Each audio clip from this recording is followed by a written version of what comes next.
Miss Velma, I served you for so many years.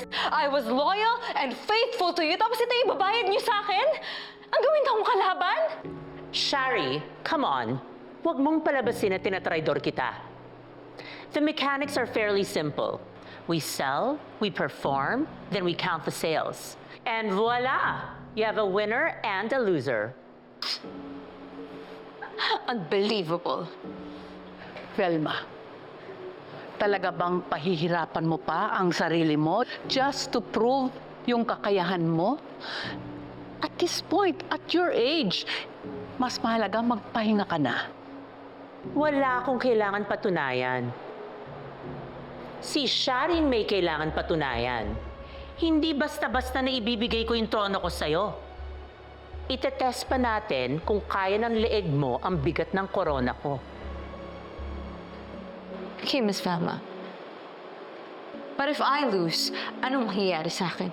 Well, our roles are gonna be retained if you lose. But if I lose, it's gonna be your crowning moment. Mapupunta na sa yung Velma Beauty at pwede ka na magreyna-reynahan dito. You know, that's actually a good marketing strategy because you're gonna be indestructible. And matatakot na silang kalabanin ka. So parang we're rewarding women based sa tibay ng sikmura nila? Exactly. Kaya if you win, Shari, you better thank me. Dahil mas intense ang competition sa labas ng Velma Beauty. This could be your first training. Not to mention, we have to count all of the sales of this new project. So it's gonna be a win-win situation. All good? Well, may the best beauty win. This leaves us with Noreen. Sino bang kakampihan mo?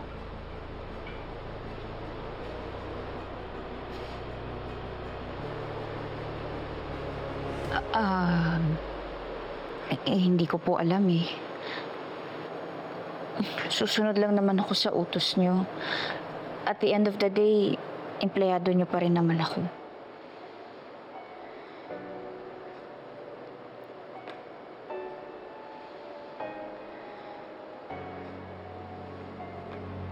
Separate Shari from Miss Velma. Dahil gusto kong ipakita sa isang Velma Imperial kung nasaan na ang babaeng nasa cover ng magazine na ito ngayon. You are Velma Imperial. The true queen of Velma Beauty. Kaya alam mo rin kung paano siya matatalo.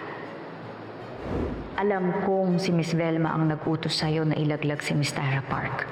At sinunod mo siya. Ikaw ang mas pinagkakatiwalaan niya. That means, only you have what it takes to lead Velma Beauty. Dahil ikaw ang totoong nagdadala ng Velma Beauty. Ikaw pa rin ang panalo, Shari.